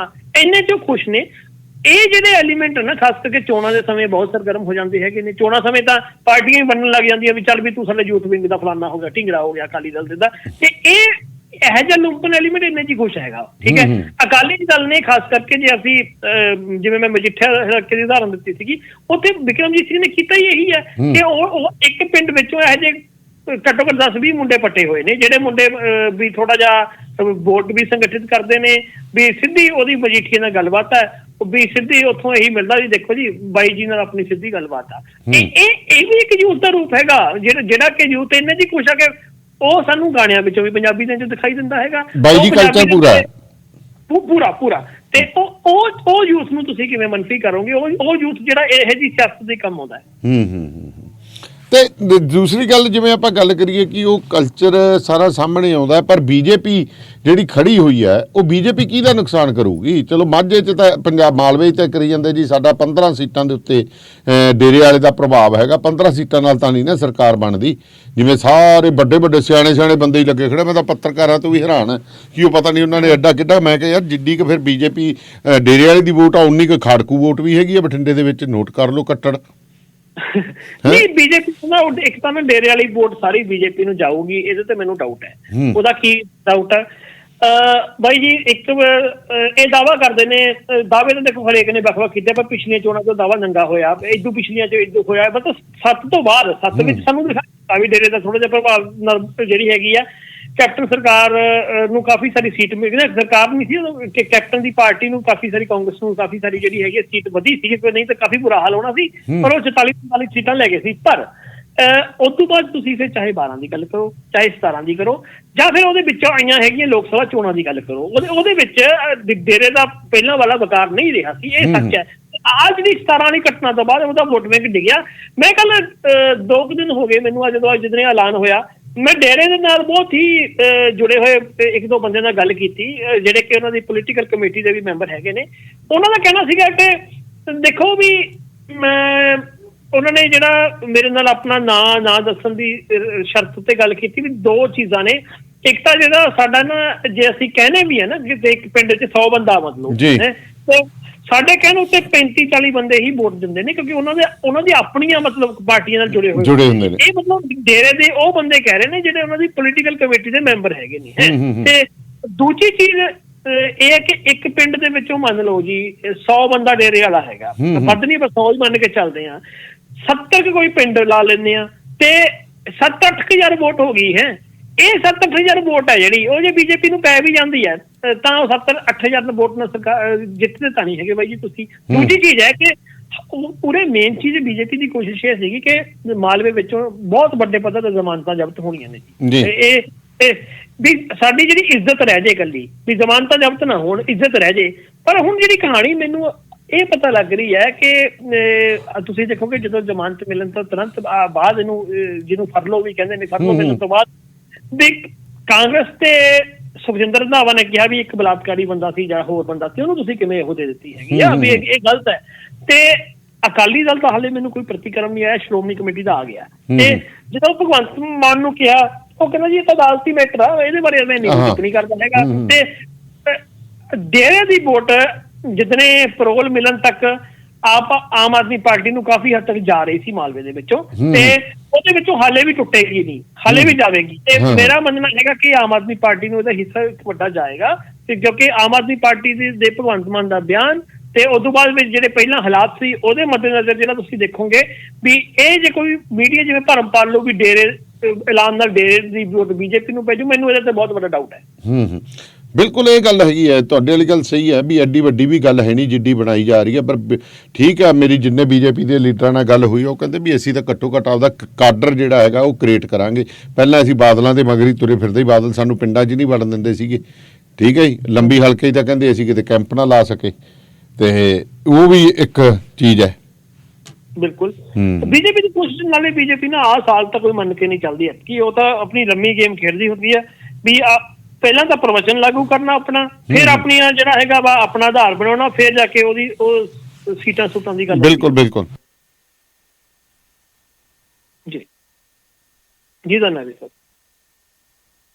ਤੇ ਅੱਗੇ ਆਪਾਂ ਜਿਹੜੀ ਗੱਲ ਇਹ ਸੀ ਕਿ ਨਸ਼ਾ ਜਿਹੜਾ ਹੈਗਾ, ਪਿਛਲੀ ਵਾਰੀ ਨਸ਼ਾ ਇੱਕ ਮੁੱਦਾ ਬਣਿਆ ਹੋਇਆ ਸੀ ਜੀ, ਬਿਲਕੁਲ। ਐਤਕੀ ਮੁੱਦਾ ਭਾਵੇਂ ਉਹਨਾਂ ਨਹੀਂ ਹੈ, ਪਰ ਲੋਕ ਬੜੇ ਤਪੇ ਪਏ ਨੇ ਨਸ਼ੇ ਤੋਂ। ਤਪੇ ਪਏ ਨੇ, ਦੇਖੋ ਮੁੱਦੇ ਤਾਂ ਉੱਥੇ ਹੀ ਖੜੇ ਨੇ। ਪਿਛਲੀ ਵਾਰੀ ਤਾਂ ਪਾਰਟੀਆਂ ਭਾਰਦੀਆਂ ਸੀ ਨਾ, ਐਤਕੀ ਪਾਰਟੀਆਂ ਦਾ ਚਿਹਰਿਆਂ ਮਗਰ ਪੈ ਗਈਆਂ ਨਾ। ਪਾਰਟੀਆਂ ਨੇ ਤਾਂ ਐਤਕੀ ਕੋਈ ਵੀ ਜਿਹੜਾ ਮੁੱਦਾ, ਦੇਖੋ ਲੁਕਾਈ 'ਚ ਮੁੱਦੇ ਖੜੇ ਨੇ ਹਾਲੇ। ਮੈਂ ਲੁਕਾਈ ਦੇ ਮੁੱਦਿਆਂ ਦੀ ਗੱਲ ਕਰ ਰਿਹਾ, ਜਿਹੜੇ ਲੁਕਾਈ ਕੋਲ ਬੇਅਦਬੀ ਦਾ ਮੁੱਦਾ ਵੀ ਹਾਲੇ, ਉਹ ਕਿਹੜੇ ਇਲਾਕੇ 'ਚ ਕਿੰਨਾ ਅਸਰ ਕਰਦਾ ਉਹ ਵੱਧ ਦੀ ਗੱਲ ਹੈ। ਲੁਕਾਈ ਲਈ ਬੇਅਦਬੀ ਦਾ ਮੁੱਦਾ, ਲੁਕਾਈ ਦੇ ਲਈ ਨਸ਼ੇ ਦਾ ਮੁੱਦਾ, ਲੁਕਾਈ ਲਈ ਨੌਕਰੀਆਂ ਦਾ ਮੁੱਦਾ, ਲੁਕਾਈ ਲਈ ਜਿਹੜਾ ਵਿਦੇਸ਼ਾਂ 'ਚ ਜਵਾਕ ਜਾ ਰਹੇ ਨੇ ਉਹਦਾ ਸੰਕਟ ਦਾ ਮੁੱਦਾ ਵੀ ਹੈ। ਇਹ ਤਮਾਮ ਮੁੱਦੇ ਸੀਗੇ, ਬੇਰੁਜ਼ਗਾਰੀ ਦਾ ਮੁੱਦਾ, ਤਮਾਮ ਮੁੱਦੇ ਸੀਗੇ ਪਹਿਲਾਂ ਵੀ ਖੜੇ, ਉਹੀ ਮੁੱਦੇ ਹੁਣ ਆ ਤੁਸੀਂ ਲੋਕਾਂ ਵਿੱਚ ਜਾ ਕੇ ਦੇਖੋ। ਇਹਦਾ ਮਤਲਬ ਕੁਛ ਨਹੀਂ ਹੋਇਆ ਹੈਗਾ ਲੋਕਾਂ ਦਾ। ਅੱਛਾ, ਉਲਟਾ ਪਾਰਟੀਆਂ ਦੇ ਮੁੱਦੇ ਚੱਕ ਲਓ, ਭਗਵੰਤ ਮਾਨ ਆਊਗਾ ਜੀ, ਐਂ ਕਰ ਦੂਗਾ ਜੀ। ਚੰਨੀ ਜਿਹੜਾ ਬਹੁਤ ਜੀ ਆਮ ਬੰਦਾ ਹੈਗਾ, ਉਹ ਤਾਂ ਜੀ ਗਰੀਬ ਘਰ ਦੇ ਵਿੱਚੋਂ ਉੱਠਿਆ। ਤੇ ਫਿਰ ਤੁਸੀਂ ਜਿਹੜਾ ਤੀਜਾ ਅਕਾਲੀ ਦਲ ਆ, ਅਕਾਲੀ ਦਲ ਦੇ ਕੋਲ ਦੇਖੋ ਜੀ ਸੁਖਬੀਰ ਸਿੰਘ ਬਾਦਲ ਜੀ ਐਂ ਕਰ ਦੇਣਗੇ, ਉਹੀ ਕਰ ਦੇਣਗੇ। ਜਿਹੜੇ ਮੁੱਦੇ ਆ, ਮੁੱਦਿਆਂ ਦੀ ਸਿਆਸਤ ਦੱਬੀ ਰਹੀ, ਇਸੇ ਲਈ ਚਿਹਰਿਆਂ ਦੀ ਸਿਆਸਤ ਪਾਰਟੀਆਂ ਉਭਾਰ ਰਹੀਆਂ ਨੇ। ਜੀ, ਸੋ ਬਾਕੀ ਚਿਹਰਿਆਂ ਦੀ ਗੱਲ ਹੋ ਗਈ ਨਾ, ਐਤਕੀ ਤਾਂ ਟੀਮ ਫਲਾਨਾ ਸਿੰਘ ਹੀ ਹੋ ਗਈ ਨਾ। ਹੁਣ ਤੁਸੀਂ ਇੱਕ ਨੋਟ ਕਰੋ, ਅਕਾਲੀ ਦਲ ਦੇ ਬੈਨਰਾਂ ਦੇ ਵਿੱਚੋਂ ਸ਼੍ਰੋਮਣੀ ਅਕਾਲੀ ਦਲ ਦਾ ਨਾਂ ਗਾਇਬ ਹੈ, ਉੱਥੇ ਸੁਖਬੀਰ ਸਿੰਘ ਬਾਦਲ ਤੇ ਕੱਲੀ ਤੱਕੜੀ ਹੈ ਜੀ। ਕਾਂਗਰਸ ਦੇ ਤਾਂ ਆਪਾਂ ਜ਼ਰੂਰ ਕਹਿ ਸਕਦੇ ਉਹਨਾਂ ਦੀ ਮਜਬੂਰੀ ਹੈ। ਪਰ ਜੇ ਆਪਾਂ ਪੰਥਕ ਮਸਲਿਆਂ ਦੀ ਗੱਲ ਕਰੀਏ, ਤੁਸੀਂ ਤਰਨਤਾਰਨ ਦੀ ਗੱਲ ਕੀਤੀ ਹੈ, ਤਰਨਤਾਰਨ ਇਲਾਕਾ ਪੰਥਕ ਹੈਗਾ। ਸੋ ਪੰਥਕ ਇਲਾਕਿਆਂ ਦੇ ਵਿੱਚ ਬੇਅਦਬੀ ਕਿੰਨੀ ਕੁ ਤੁਹਾਨੂੰ ਲੱਗਦੀ ਹੈ, ਨਜ਼ਰ ਆ ਰਹੀ ਹੈ? ਬੇਅਦਬੀ ਦਾ ਮੁੱਦਾ ਤਾਂ ਬਹੁਤ ਹੈਗਾ। ਜਦੋਂ ਤੁਸੀਂ ਚਾਰ ਬੰਦਿਆਂ ਨਾਲ ਗੱਲ ਕਰਦੇ ਹੋ ਨਾ, ਚਾਰਾਂ ਦੇ ਵਿੱਚ ਤਿੰਨ ਦੀ ਜ਼ਬਾਨ ਉੱਤੇ ਸਭ ਤੋਂ ਉੱਪਰ ਬੇਅਦਬੀ ਦਾ ਮੁੱਦਾ ਆ ਰਿਹਾ। ਤੇ ਇੱਥੋਂ ਪਤਾ ਕੀ ਲੱਗਦਾ ਕਿ ਇੱਥੋਂ ਹੀ ਪਤਾ ਲੱਗਦਾ ਵੀ ਇੱਕ ਤਾਂ ਤਰਨਤਾਰਨ ਇਲਾਕੇ ਦੀ ਜਿਹੜੀ ਤਸਵੀਰ ਹੈ, ਉਹ ਵੀ ਮਤਲਬ ਉਹ ਤਸਵੀਰ ਵੀ ਜਿਹੜਾ ਪੰਥਕ ਹੈ, ਉੱਥੇ ਬੇਅਦਬੀ ਦਾ ਮੁੱਦਾ ਇੱਕ ਮੁੱਦਾ ਬਣਿਆ ਹੋਇਆ ਹੈ। ਤੇ ਉਹਨੂੰ ਤੁਸੀਂ ਮੰਨਸੀ ਨਹੀਂ ਕਹਿ ਸਕਦੇ। ਦੱਸਦਾ ਬੇਅਦਬੀ ਦਾ ਮੁੱਦਾ ਮੈਨੂੰ ਲੱਗਦਾ ਵੀ ਲਗਭਗ ਥੋੜੇ ਮੋਟੇ ਰੂਪ 'ਚ ਹੈਗਾ ਵਾ, ਪਰ ਇਹ ਉਹ ਇਲਾਕਾ ਵਾ ਜਿੱਥੇ ਮਤਲਬ ਪੰਥਕ ਮੁੱਦੇ ਸਭ ਤੋਂ ਹਾਈਲਾਈਟ ਨੇ ਤੇ ਸਭ ਤੋਂ ਉੱਪਰ ਨੇ। ਤੇ ਮੈਨੂੰ ਇਹ ਵੀ ਲੱਗਿਆ ਕਿ ਜਦੋਂ ਜਥੇਦਾਰ ਵਗੈਰਾ ਐਲਾਨ ਕਰਦਾ ਸੀ ਵੀ ਪੰਥ ਦੇ ਨਾਂ ਤੇ ਇਕੱਠੇ ਹੋ ਜਾਓ, ਫਲਾਨਾ ਹੋ ਜਾਓ, ਢਿੰਗਰਾ ਹੋ ਜਾਓ, ਮੈਂ ਸੋਚਦਾ ਸੀ ਵੀ ਇਹਦਾ ਅਸਰ ਜਿਹੜਾ ਹੈਗਾ ਕਿ ਕਿੱਥੇ ਹੋਊਗਾ, ਮਤਲਬ ਤੇ ਉਹ ਮੈਨੂੰ ਅਸਰ ਵਾਲੀ ਜਗ੍ਹਾ ਹੁਣ ਲੱਭਣ ਲੱਗੀ ਆ ਵੀ ਇਹ ਉਹ ਅਸਰ ਵਾਲੀ ਇਹ ਜਗ੍ਹਾ ਵਾ। ਸੋ ਦੂਜੇ ਪਾਸੇ ਗੱਲ ਕਰੀਏ ਤਾਂ ਸਿਆਸਤਦਾਨਾਂ ਦੇ ਕੇਸਾਂ ਬਾਰੇ ਜਲਦ ਨਿਪਟਾਰੇ ਦੀ ਗੱਲ ਹੋ ਰਹੀ ਹੈ ਅਦਾਲਤਾਂ 'ਚ। ਪਹਿਲਾਂ ਇਹਦੇ ਕੋਲ ਸੁਪਰੀਮ ਕੋਰਟ ਕੋਲ ਮੁੱਦਾ ਆਇਆ ਸੀਗਾ ਵੀ ਜਿਹੜੇ ਇਹਨਾਂ ਦੇ ਉੱਤੇ ਮਾਮਲੇ ਚੱਲਦੇ ਨੇ, ਕਾਫੀ ਸਮਾਂ ਲਟਕਦੇ ਰਹਿੰਦੇ ਨੇ, ਇਹਨਾਂ ਦਾ ਕੋਈ ਵੀ ਨਿਪਟਾਰਾ ਨਹੀਂ ਹੁੰਦਾ ਵੀ ਤੁਸੀਂ ਨਾ ਇਹਦਾ ਛੇਤੀ ਨਿਪਟਾਰਾ ਕਰੋ। ਉਦੋਂ ਸੁਪਰੀਮ ਕੋਰਟ ਨੇ ਸਿੱਧੇ ਤੌਰ ਤੇ ਕੁਝ ਨਹੀਂ ਕਿਹਾ ਸੀਗਾ ਵੀ ਇਹਦਾ ਕੀ ਹੋਊਗਾ, ਕੀ ਨਹੀਂ ਹੋਊਗਾ, ਕਦੋਂ ਨਿਪਟਣ, ਕਿਉਂਕਿ ਸਿੱਧੀ ਜੀ ਗੱਲ ਆ, ਉਹਦੇ ਵਿੱਚ ਕਈ ਕੁਛ ਆ ਜਾਂਦਾ ਸੀ, ਟੈਕਨੀਕਲ ਚੀਜ਼ਾਂ ਸੀਗੀਆਂ। ਹੁਣ ਸੁਪਰੀਮ ਕੋਰਟ ਨੇ ਸਿਆਸਤਦਾਨਾਂ ਦੇ ਖਿਲਾਫ ਜਿੰਨੇ ਵੀ ਅਪਰਾਧਿਕ ਮਾਮਲੇ ਨੇ ਉਹਦੇ ਫੌਰੀ ਨਿਬੇੜੇ ਦੀ ਮੰਗ ਕਰਨ ਵਾਲੀ ਇੱਕ ਜਨਹਿਤ ਪਟੀਸ਼ਨ ਸੀ, ਉਹਨੂੰ ਸੂਚੀਬੱਧ ਕਰਨ ਬਾਰੇ ਵਿਚਾਰ ਦੀ ਸਹਿਮਤੀ ਦਿੱਤੀ ਹੈ। ਅਰਜ਼ੀ ਵਿੱਚ ਜਿਹੜੀ ਮੰਗ ਕੀਤੀ ਗਈ ਸੀ ਕਿ CBI ਤੇ ਹੋਰ ਏਜੰਸੀਆਂ ਵੱਲੋਂ ਸਿਆਸਤਦਾਨਾਂ ਦੇ ਖਿਲਾਫ ਤੇਜ਼ੀ ਨਾਲ ਜਾਂਚ ਕੀਤੀ ਜਾਵੇ। ਇਹਦੇ ਬਾਰੇ ਹੁਣ ਚੀਫ ਜਸਟਿਸ LV ਰਮन्ना ਦੀ ਅਗਵਾਈ ਹੇਠਲੇ ਬੈਂਚ ਨੇ ਇੱਕ ਸੀਨੀਅਰ ਵਕੀਲ ਤੇ ਅਦਾਲਤੀ ਮਿੱਤਰ ਵਿਜੇ ਹੰਸਾਰੀਆ ਇਹਦੇ ਵੱਲੋਂ ਦਾਖਲ ਕੀਤੀ ਰਿਪੋਰਟ ਦਾ ਨੋਟਿਸ ਲੈ ਲਿਆ ਤੇ ਹੁਣ ਦੇਖਦੇ ਆ ਕੀ ਹੁੰਦਾ। ਪਰ ਇਹਦੇ ਵਿੱਚ ਇਹਨਾਂ ਜਿਹੜੀਆਂ ਸਾਡੀਆਂ ਏਜੰਸੀਆਂ ਨੇ ਉਹਨਾਂ ਦੀ ਆਪਣੀ ਭਰੋਸੇਯੋਗਤਾ ਨਹੀਂ ਹੈਗੀ। ਤੁਸੀਂ CBI ਦੀ ਗੱਲ ਕਰਦੇ ਹੋ, ਇਹਦੇ ਨਾਲ ਜਿਹੜਾ ਹੈਗਾ ਕੇਂਦਰੀ ਏਜੰਸੀਆਂ ਦੀ ਗੱਲ ਕਰਦੇ ਹੋ, ਕੇਂਦਰੀ ਏਜੰਸੀਆਂ ਤਾਂ ਜਿਹੜੀ ਵੱਡੀ ਪਾਰਟੀ ਵੱਲ ਝਾਕਦੀਆਂ ਨਹੀਂ ਹੈਗੀਆਂ। ਇਹ ਵੀ ਗੱਲ ਹੈ ਨਾ, ਕੇਂਦਰੀਆਂ ਏਜੰਸੀਆਂ ਨਾਲ ਈਡੀ ਕਰਨੀ ਝਾਕਦੀਆਂ। ਈਡੀ ਹੁਣ ਉਹ ਮੁੰਡਾ ਫੜ ਲਿਆ, ਹੁਣ ਉਹਦੇ ਵਿੱਚ ਵੀ ਬੜੀ ਡੂੰਘੀ ਸਿਆਸਤ ਹੈ। ਉਹ ਚੰਨੀ ਦੇ ਸਾਡੂ ਦੇ ਮੁੰਡੇ ਦਾ, ਸਾਲੀ ਦੇ ਮੁੰਡਾ ਜਿਹੜਾ ਭਤੀਜਾ ਉਹਦਾ, ਲੋਕ ਤਾਂ ਭਾਣਜਾ ਕਹਿੰਦੇ, ਪਰ ਰਿਸ਼ਤਾ ਸਾਡੂ ਦੇ ਮੁੰਡੇ ਨਾਲ ਭਤੀਜੇ ਦਾ ਹੁੰਦਾ। ਹਾਂ, ਪਰ ਉੱਥੇ ਦੇਖੋ ਨਾ, ਉਹ ਵੀ ਪਤਾ ਲੱਗਿਆ ਕਿ ਉਹ ਜਿਹੜੇ ਫਲੈਟਾਂ 'ਚ ਰਹਿੰਦਾ ਸੀ, ਉਹ ਫਲੈਟਾਂ ਦਾ ਮਾਲਕ ਆ ਜਿਹੜੇ ਉਹਨਾਂ ਨੂੰ ਰਹਿਣ ਨੂੰ ਫ੍ਰੀ 'ਚ ਦਿੱਤਾ ਸੀ ਤੇ ਇੰਟਰੋਡਿਊਸ ਵੀ ਇੱਕ ਅਕਾਲੀ ਸ਼ਖਸ ਕਰਾਉਂਦਾ ਉਸ ਬੰਦੇ ਨਾਲ। ਅਕਾਲੀਆਂ ਦਾ ਜਿਹੜਾ ਪੈਸਾ ਧੇਲੇ ਦਾ ਬਿਜ਼ਨਸ ਦਾ ਮੋਢੀ ਆ ਉਹ ਕਰਾਉਂਦਾ। ਇਹ ਗੱਲਾਂ ਬੜੀਆਂ ਸਾਹਮਣੇ ਆਈਆਂ ਨੇ। ਤੇ ਕੀ ਉੱਥੇ ਪਤਾ ਨਹੀਂ ਸੀ, ਕਹਿੰਦੇ ਜਦੋਂ ਪੈਸਾ ਜਾਂਦਾ ਸੀ ਨਾ, ਕੁਝ ਸਮੇਂ ਬਾਅਦ ਉਹ ਜੈਨ ਹੈ ਜਿਹੜਾ ਉਸ ਦਾ ਮਾਲਕ ਹੈ, ਉਹ ਕਹਿੰਦੇ ਥੋੜੀ ਦੇਰ ਬਾਅਦ ਉਹਨਾਂ ਦੇ ਘਰੇ ਵੀ ਜਾਂਦਾ ਸੀ, ਰਿੰਗ ਕਰ ਰਿਹਾ ਹੁੰਦਾ ਵੀ ਆ ਗਿਆ ਜੀ, ਮੈਂ ਹੋਰ ਸੁਣਾਓ, ਚਾਹ ਪੀਨੇ ਆ, ਪਾਣੀ ਪੀਨਾ। ਪਰਿਵਾਰ ਨਹੀਂ ਸੀ ਰਹਿੰਦਾ, ਮੁੰਡੇ ਖੁੰਡੇ ਹੀ ਰਹਿੰਦੇ ਸੀ। ਇਹਦੀਆਂ ਪਰਤਾਂ ਬਹੁਤ ਨੇ। ਸਗੋਂ ਮਾਮਲਾ ਕਿੰਨਾ ਪੁਰਾਣਾ, ਉਦੋਂ ਕੋਈ ਐਕਸ਼ਨ ਨਾ ਹੋਇਆ, ਇਹ ਵੀ ਸਵਾਲ ਉੱਠ ਰਹੇ ਹੈਗੇ ਨੇ।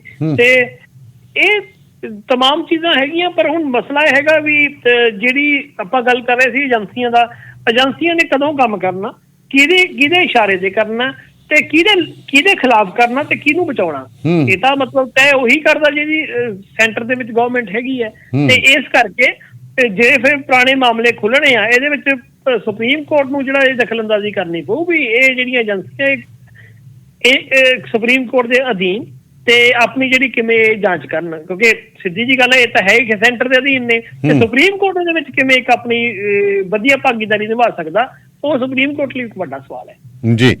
ਤੇ ਹਿਜਾਬ ਦਾ ਰੌਲਾ ਫੇਰ ਜਿਹੜਾ ਪੈ ਗਿਆ, ਦੱਸੋ। ਲੜਕੀ ਬੜੀ ਦਲੇਰ ਨਿਕਲੀ, ਜਿਹੜੀ ਆਪਾਂ ਗੱਲ ਕਰੀਏ, ਸੈਂਕੜੇ ਗੁੰਡਿਆਂ ਦੇ ਸਾਹਮਣੇ ਉਹਨੇ ਆਪਣੀ ਉਂਗਲ ਖੜੀ ਕਰਤੀ। ਇੱਕ ਮੈਨੂੰ ਲੱਗਦਾ ਉਹ ਹੋਸਟਲ ਦੀ ਤਸਵੀਰ ਆ ਲੜਕੀਆਂ ਦੇ, ਤੇ ਉੱਥੇ ਜੇਕਰ ਕੁੜੀਆਂ ਦੇ ਹੋਸਟਲ ਦੇ ਵਿੱਚ ਬੰਦੇ ਪਹੁੰਚ ਜਾਂਦੇ ਨੇ ਤੇ ਉਹ ਵੀ ਆਪਣੇ 'ਚ ਬਹੁਤ ਵੱਡੀ ਗੱਲ ਹੈ ਜੀ। ਇਹ ਨਾ ਮਾਮਲਾ ਸ਼ੁਰੂ ਹੋਇਆ ਸੀ ਕੁਝ ਦਿਨ ਪਹਿਲਾਂ ਕਰਨਾਟਕ ਵਿੱਚ। ਥੋੜਾ ਜਿਹਾ ਨਾ ਕਰਨਾਟਕ ਨੂੰ ਸਮਝਣਾ ਆਪਣਾ ਜ਼ਰੂਰੀ ਹੈ ਜਾਣਿਆ ਇਹ ਸਭ, ਕਿਉਂਕਿ ਆਮ ਤੌਰ ਤੇ ਇੱਕ ਧਾਰਨਾ ਮੰਨੀ ਜਾਂਦੀ ਹੈ ਵੀ ਜਿਹੜਾ ਇਹ ਹਿੰਦੂਤਵ ਦਾ ਪੱਤਾ ਵਗੈਰਾ ਨਾ, ਇਹ ਉੱਤਰ ਭਾਰਤ ਵਿੱਚ ਵੱਧਦਾ, ਦੱਖਣ 'ਚ ਨਹੀਂ ਹੈਗਾ। ਇਹ ਗੱਲ ਸਹੀ ਵੀ ਹੈ ਵੈਸੇ, ਪਰ ਕਰਨਾਟਕ ਦਾ ਇੱਕ ਨਾ ਪੋਲੀਟੀਕਲ ਸੁਭਾਅ ਇਸ ਤਰ੍ਹਾਂ ਦਾ ਰਿਹਾ। ਜਿਵੇਂ ਕਿ ਮੈਂ ਤੁਹਾਨੂੰ ਦੱਸਾਂ ਵੀ 1992 ਦੇ ਵਿੱਚ ਬਾਬਰੀ ਮਸਜਿਦ ਢਹੀ ਸੀ।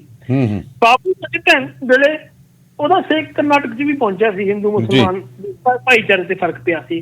ਫਿਰ ਉਸ ਤੋਂ ਬਾਅਦ ਵਿੱਚ ਜਿਹੜਾ ਇਹ ਜਗ੍ਹਾ ਉੜੂਪੀ ਹੈ, ਇੱਥੇ ਹੁਣ ਕੁਛ ਦਿਨ ਪਹਿਲਾਂ ਇੱਕ ਕਾਲਜ ਨੇ ਕਹਿ ਦਿੱਤਾ ਵੀ ਹਿਜਾਬ ਵਾਲੀਆਂ ਕੁੜੀਆਂ ਨੇ ਜਿਹੜੀਆਂ ਉਹ ਨਹੀਂ ਆ ਸਕਦੀਆਂ ਹੈਗੀਆਂ, ਹਿਜਾਬ ਪਹਿਨ ਕੇ ਨਹੀਂ ਆ ਸਕਦੀਆਂ।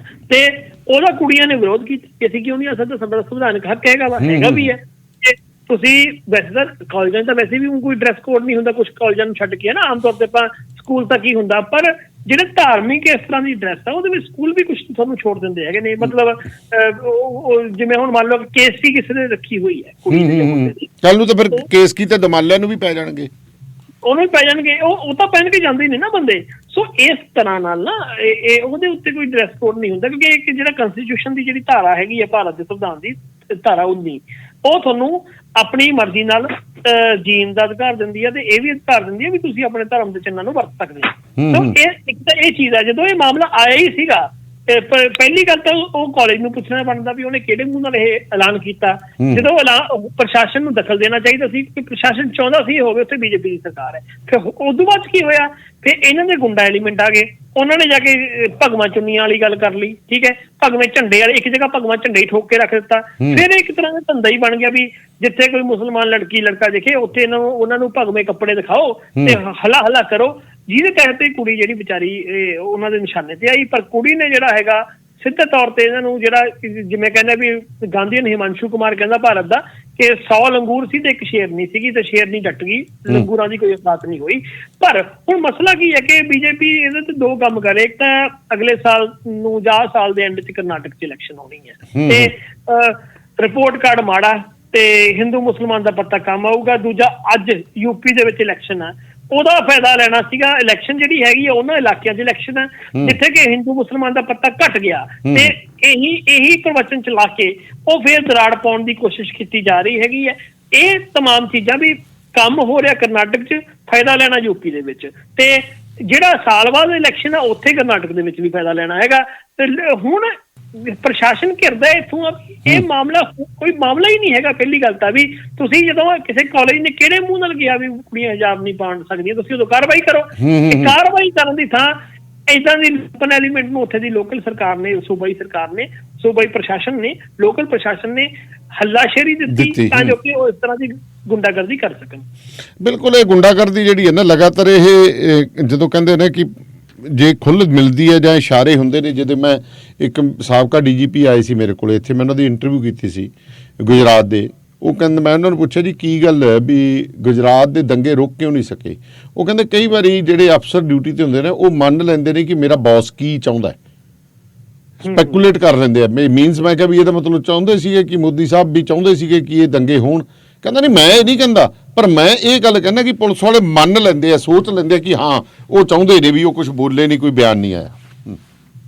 ਉਹਦੇ ਵਿੱਚ ਤਾਂ ਤੁਸੀਂ ਦੇਖੋ ਨਾ, ਰਾਣਾ ਅਯੂਬ ਦੀ ਕਿਤਾਬ ਆ ਗੁਜਰਾਤ ਫਾਈਲਸ, ਉਹ ਸਾਰੀ ਭਰੀ ਪਈ ਆ, ਉਹ ਤਾਂ ਸਬੂਤ ਆ। ਉਹ ਤਾਂ ਈਵਨ ਮੋਦੀ ਦੀ ਇੰਟਰਵਿਊ ਵੀ ਉਹਦੇ ਵਿੱਚ ਸ਼ਾਮਲ ਹੈਗੀ ਆ ਵੀ ਮੋਦੀ ਨੇ ਕੀ ਕੀਤਾ, ਕੀ ਨਹੀਂ ਕੀਤਾ। ਅਮਿਤ ਸ਼ਾਹ ਜੀ ਆ, ਮਾਇਆ ਕੋਟ ਨਾਲ ਨਹੀਂ ਕਹਿ ਰਹੀ ਹੈ ਕਿ ਦੰਗੇ ਮੈਂ ਕਰਾ ਰਹੀ ਹੈਗੀ ਆ, ਠੀਕ ਹੈ। ਤੇ ਉਸੇ ਕਿਤਾਬ ਦੇ ਵਿੱਚ ਪੁਲਿਸ ਦੇ ਸੀਨੀਅਰ ਅਧਿਕਾਰੀਆਂ ਦੀ ਇੰਟਰਵਿਊ ਕੀਤੀ ਹੋਈ ਹੈ, ਜਿਹਦੇ ਵਿੱਚ ਉਹ ਦੱਸਦੇ ਨੇ ਵੀ ਇੱਕ ਇਹੋ ਜਿਹੇ ਅਧਿਕਾਰੀ ਦੀ ਜਿਹਦੀ ਡਾਇਰੈਕਟ ਮੋਦੀ ਨਾਲ ਲਿੰਕ ਆ, ਉਹ ਕਹਿੰਦਾ ਵੀ ਮੋਦੀ ਜੀ ਦਾ ਇਸ਼ਾਰਾ ਹੈਗਾ ਆਹ ਕੰਮ ਕਰਨਾ। ਉਹ ਕਿਤਾਬ ਜਿਹੜੀ ਇਹ ਪਾਪੂਲਰ ਇੰਨੀ ਹੋਈ ਹੈ, ਪੰਜਾਬੀ 'ਚ ਵੀ ਕਿਤਾਬ ਆ ਚੁੱਕੀ ਆ, ਉਹ ਪੰਜਾਬੀ ਵਿੱਚ ਆਈ ਨਹੀਂ ਚੁੱਕੀ, ਬਲਕਿ ਮੈਂ ਜੇ ਗਲਤ ਨਹੀਂ ਤਾਂ 3-4 ਐਡੀਸ਼ਨ ਵਿਕ ਚੁੱਕੇ ਹੈਗੇ ਨੇ।